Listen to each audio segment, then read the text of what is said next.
You think you need one final conversation, one perfect explanation to finally move on. That's what you tell yourself. You just want closure, a reason, a goodbye that makes sense. But that's a lie your mind tells you, a trick of the brain designed to keep you attached to what's already gone.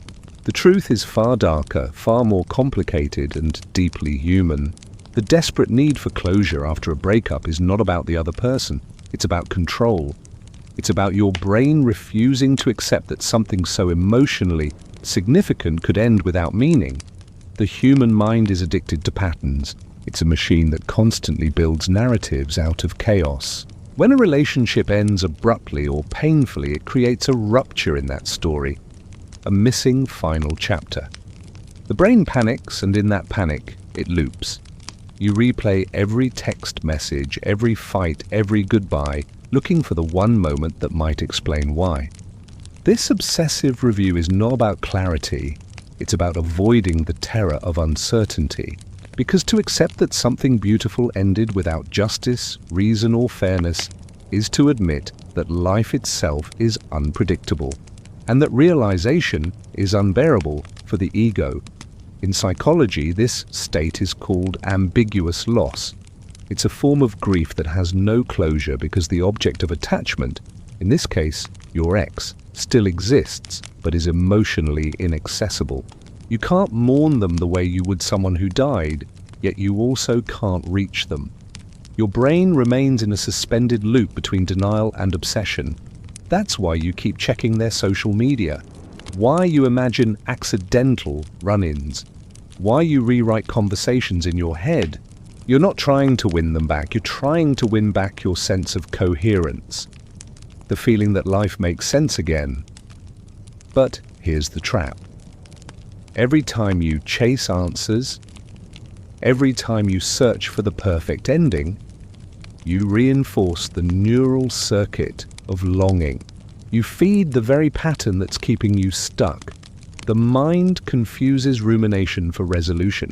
It mistakes thinking for healing. The truth is that the brain's quest for closure is actually an avoidance mechanism, a way to delay feeling the raw, chaotic grief that true acceptance requires. Let's make it concrete. Imagine you've been ghosted by someone you loved. No explanation, no warning, just silence. Your brain can't process it. It starts building theories. Maybe they were scared, maybe they met someone else, maybe you said something wrong. You analyze every detail like a detective, but what you're really doing is trying to restore predictability, because unpredictability threatens your sense of safety. The idea that something so intimate could dissolve without reason attacks your core belief that the world is logical. And so you stay trapped in a cycle of false meaning-making, constructing stories that soothe your ego but never bring peace. It's the same mechanism that drives addicts to relapse, the craving for control over pain. You think, if I can just understand it, I can move on. But understanding is not the same as acceptance. The closure you imagine, that perfect conversation where your ex finally apologizes, explains, or validates you, is a fantasy built by a mind that refuses to grieve. Even if that conversation happened, even if they said everything you wanted to hear, it wouldn't satisfy you, because what you're really seeking isn't information. It's emotional equilibrium, it's safety, and no external explanation can give you that. The tragedy is that the need for closure becomes the very thing that keeps you from healing. You keep yourself emotionally bound to someone who's already gone, convincing yourself you're working toward peace when you're actually prolonging your suffering. You turn your ex into a psychological puzzle that must be solved before you can rest. But puzzles are infinite when built out of emotions. The human heart doesn't play by rational rules. Freud once wrote that mourning ends when the ego accepts that the lost object is truly gone. In repressed grief, however, the ego refuses to let go. Instead, it holds on to the attachment through obsession, fantasy, and resentment. You might tell yourself you're over it, but the constant mental revisiting and the urge to check one last time is proof that part of your psyche still believes reconciliation is possible. It's an unconscious refusal to accept finality. We see this pattern everywhere. People who keep mementos not out of sentimentality but compulsion. Those who stalk their ex's new partner, not because they care, but because the comparison gives their pain shape. The mind prefers the torture of knowing something, even something painful, over the terror of knowing nothing. That's why closure is a myth. It's not a destination. It's a psychological coping fantasy that keeps you anchored to the wound. When you say, I just want to understand why they left, what you're really saying is, I don't want to feel powerless. But power doesn't come from answers.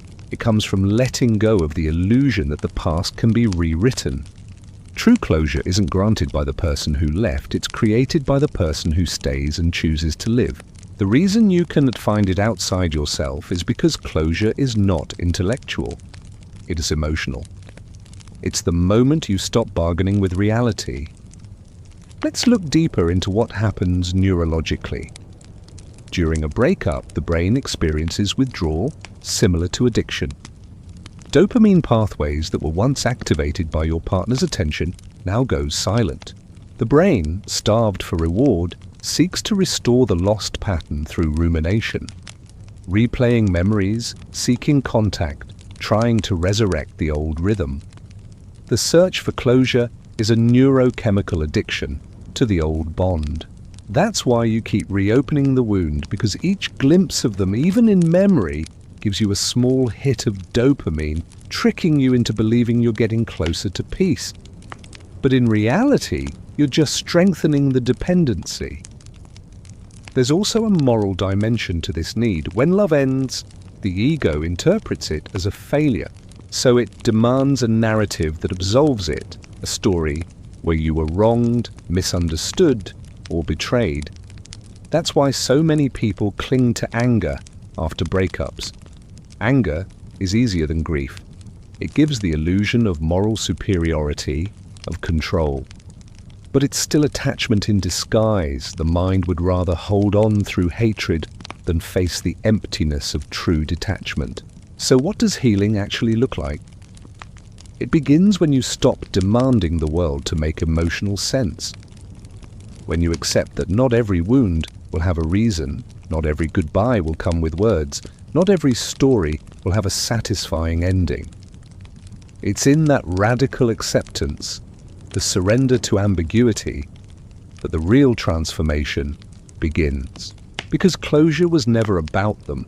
It was always about your relationship with uncertainty. When you stop searching for the perfect ending, you start writing a new story.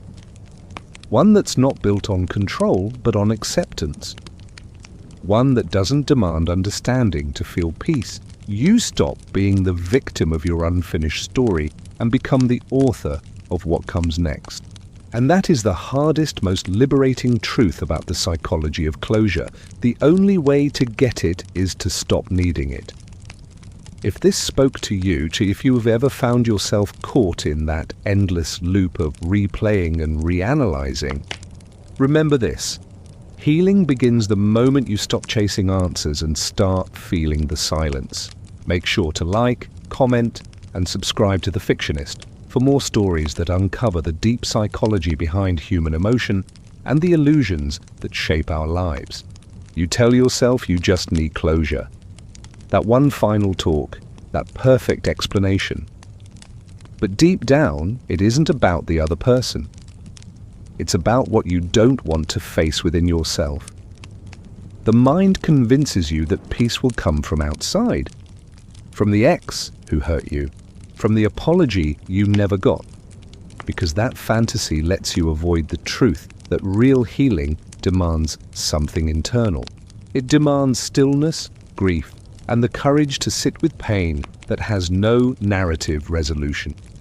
The real reason people stay trapped after a breakup isn't because their ex was special or because the love was once in a lifetime. It's because the relationship ending awakens something older, a deeper, hidden pain that predates the relationship itself. Every breakup reactivates stored emotional memories of abandonment, rejection, and shame. The X becomes a symbol, a projection of unresolved attachment wounds. That's why closure feels impossible. Because you're not just grieving the person you lost, you're grieving every version of yourself that was denied love before. The avoidance of this internal work is what traps people in the cycle. The brain would rather externalize the pain, turn it into an unsolved mystery, than confront the unbearable truth that the real wound lies within. So you focus on what they said, what they didn't say, what they should have done differently. You tell yourself you need to understand them. But what you are really trying to avoid is understanding you, because once you look inward, you'll have to face not just heartbreak, but the shame, insecurity, and fear that the breakup merely exposed. Let's say someone's partner leaves without explanation. Instead of accepting the loss, their mind begins building a story. Maybe the timing was wrong, maybe they'll come back, maybe if I just reach out one more time. Beneath that surface narrative is a silent belief. I must not be enough. That belief didn't come from this relationship. It's much older. It might trace back to a childhood moment when affection was conditional, or when love felt earned instead of given. The X isn't the cause of that belief, they're the trigger. And until that inner wound is faced, no amount of external closure will ever bring peace. This is the hardest truth about emotional healing. The mind searches for an external resolution because it's terrified of internal confrontation. When you ask, why did they leave me? What you're really asking is, why am I unlovable? When you beg for closure, you're begging for validation that you were never the problem. You want the other person to rewrite your story, to erase the parts that make you doubt your worth. But emotional freedom begins when you stop outsourcing your healing to the person who broke you. Psychologists call this process internal integration. It's the act of turning toward your pain rather than away from it. Instead of seeking relief through the other, you begin to acknowledge what their absence awakens in you. You don't try to solve it, you feel it. You allow the grief to surface in its raw, unedited form. The longing, the anger, the helplessness. Because every emotion you suppress becomes a fragment of unfinished mourning. And every attempt to bypass that grief by seeking answers outside yourself keeps you trapped in repressed pain. Most people think healing means forgetting. But true healing is remembering, not the relationship, but yourself. It's realizing that the love you thought came from them was, in many ways, always your own reflected back at you. When you loved them deeply, you were also touching your own capacity for love. When they left, that mirror shattered, and it felt like you lost love itself. But the source of that love was never them, it was you.